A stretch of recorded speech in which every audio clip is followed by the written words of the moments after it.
نشر نشطاء صفحات التواصل الاجتماعي أخبار حول اعتناق مورغان فيرمان الإسلام اليوم بعد مشاركته في حفل افتتاح كأس العالم قطر 2022 مع الشاب غازي المفتاح سفير النوايا الحسنة في قطر، في مناظرة بين الفكر والثقافة الشرقية أمام الفكر والثقافة الغربية خلال إحدى فقرات الحفل. فهل اعتنق الإسلام حقيقة؟ سوف نوضح حقيقة إسلام مورغان فيرمان فيما يلي.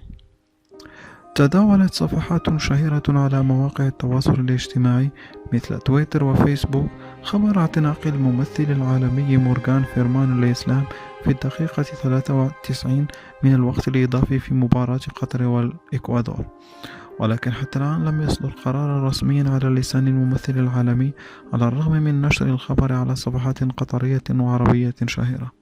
وواجه الجمهور العربي المسلم هذا الخبر بالسرور والفرحة داعين الله عز وجل أن يعز الإسلام والمسلمين في كل مكان.